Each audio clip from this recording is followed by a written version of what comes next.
Thank you very much. We're signing an executive order.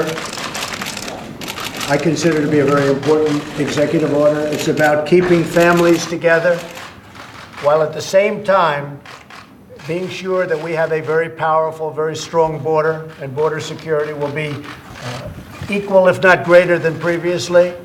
So we're going to have strong, very strong borders, but we're going to keep the families together. I didn't like the sight or the feeling of families being separated. There's a problem that's gone on for many years, as you know, through many administrations, and we're working very hard on immigration. It's been just left out in the cold. People haven't dealt with it, and we are dealing with it. So step by step, just like we dealt with North Korea, we dealt with Iran, we dealt with an economy that was heading in the wrong direction, we dealt with a lot of different problems. This is one that has been gone on for many decades. So we're keeping families together, and this will solve that problem. At the same time, we are keeping a very powerful border, and it continues to be a zero tolerance. We have zero tolerance for people that enter our country illegally. With that, I'd ask Mike Pence, Vice President, if he'd like to say anything.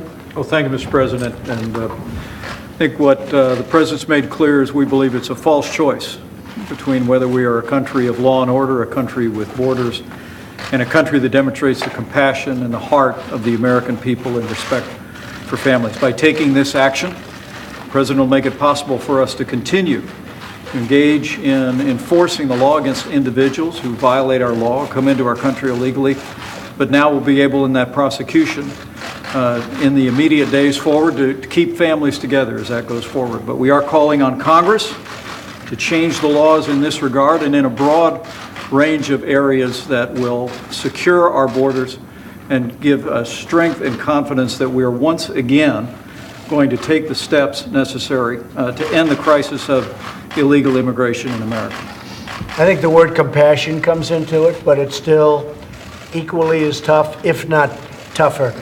Secretary Nielsen, would you like to say I just thank you for your leadership, sir. We look forward and expect the House to act this week. We ask them to do their job. The laws need to be changed. This is a problem that president after president has dealt with for decades. This one is willing to stand up and fix it. We ask Congress to do their part. Thank you, sir, for your leadership. Thank you very much. Great job. Okay. You're going to have a lot of happy people.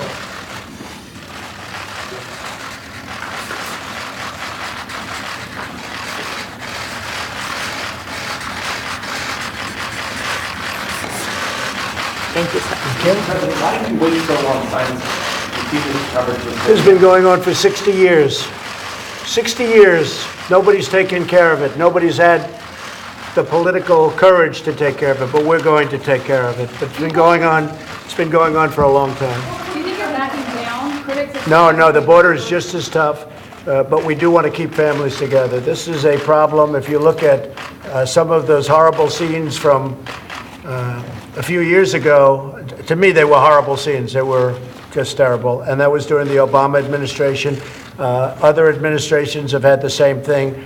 We're keeping the family together. And so this is it. And also, there may be some litigation. We're also wanting to go through Congress.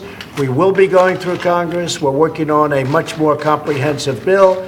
A lot of good things are happening toward immigration and proper immigration. But we have to have strong borders. And ultimately, we want to see it done right, and it will be done right. But what we have done today is we are keeping families together. The borders are just as tough, just as strong. They can come in through ports of entry if they want. That's a whole different story.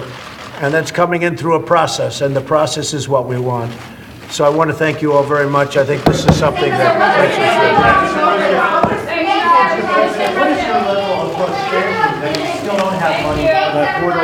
Thank you very much, everybody. We'll get the wall. We'll get the wall done. We'll get the wall done. Yes? Ivanka Trump showed you photos of the children being separated from their No, Ivanka feels very strongly. My wife feels very strongly about it. I feel very strongly about it. I think anybody with a heart would feel very strongly about it. We don't like to see families separated. At the same time, we don't want people coming into our country illegally. This takes care of the problem. Thank you very much, everybody. Thank you. Mr. President, Caitlin, why don't you take you a few days to Thank you very much. Thank you, Caitlin. Come on, Caitlin. She's doing a great job. Thank you. Come on, guys. Thank you. Thank you.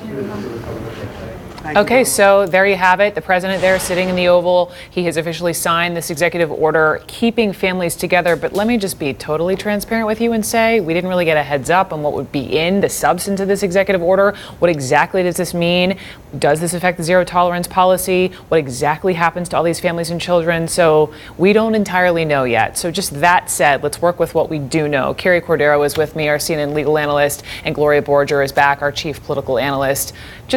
Just being real with everyone. We don't know a ton. But Carrie, to you, we don't know what's in this. When we were talking, when we were watching the tape, you were saying he didn't actually need to sign an executive order. What do you mean by that? That's exactly right. So first of all, we haven't read the order yet, but the president did not need to sign any executive order in order to end the crisis that's taking place right now, which is children being separated from their families, young children being separated from their families. He didn't need to do that. He could have just said... The reason that situation has emerged over the last couple months and came to a crisis situation is because the Attorney General directed that 100% of misdemeanor illegal entry cases be prosecuted. The result of that was that because those parents were then put into criminal prosecution realm, the children were separated as a practical matter. I think that this entire thing happened because there was no actual policy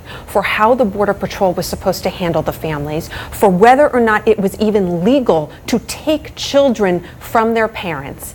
And so now what the president has done is he's signed an order, and we'll see what's in it. It may allow the children to stay with the parents for some period of time, but there also are other restrictions on how long families are allowed to be detained. There are restrictions we're all starting to talk about, and I know a lot of lawyers know a lot about this Flores settlement decree, but I understand there's sort of this 20-day cutoff, and at what point, I mean, this could be challenged. Sure, could be challenged in court. I'm not a lawyer, you are. And so what I think, part of the difficulty, I think, of the recent scenario was that because there was no written policy, and particularly because the Secretary of Homeland Security stood up and said there was no policy and played the semantic game as if there wasn't some kind of policy, that actually made a legal challenge difficult because there was no document to challenge. So if you take, for example, the travel ban, there was a sloppily drafted executive order that then lawyers and advocates could say, here's all the things that are wrong with it. Now that's what advocates are going to be able to do with whatever document was drafted in a day. But let's be clear about this. Okay. This was a crisis of their own making. Yes. This was ad hocism at its very worst. They Didn't not anticipate this national in this outcry. sort of zero tolerance policy. We're going to be tough. We're going to be strong. We're going to use it to negotiate with Congress so we can get our wall and we can get everything we want. As leverage. And it backfired on them in a huge public, disgraceful way. Disgraceful. So why is Kirstjen Nielsen standing there, the Homeland Security Secretary, and saying, ask Congress to do their jobs? This, again, first of all, it's a Republican majority in Congress, A, but B, it's not about Congress doing their jobs. Is it not about, back to your original point, the president could end this today? She's still playing this semantic game. This is because they have a legislative agenda, and it is absolutely an abomination to use children to achieve a legislative agenda. And that's what she's doing, and she did it the other day when she stood at the White House podium, and she's obviously continuing to take that tack. The Attorney General, the reason this happened is the Attorney General issued a memorandum to the U.S. attorneys, who are the ones who actually prosecute these cases. I was a special assistant in Dallas many years ago. These kind of cases in the Southwest were not prosecuted because the U.S. attorneys were focused on real criminals. Right. They have limited resources. They don't really want to prosecute first-time illegal entry cases if there's no other criminal aspect of the individual. And so to separate the children and then create this crisis situation, this all happened because the Department of Homeland Security and the Justice Department did not actually do their work in advance as a policy matter and put in place how they were actually going to implement this new policy. Well, because this was all about showing muscle. This was all about we're going to be tough, and we're going to be so tough, tougher than anybody else has ever been, and we're going to use this as a negotiating ploy, as a way to get Congress to also be tough. But thinking through this policy and to how it would affect these children and how they would house these children and where they would house these children and how they would be separated from their parents and what the public outcry would be. But they did not anticipate. They did not anticipate. They were just looking at what they thought would be leverage for them.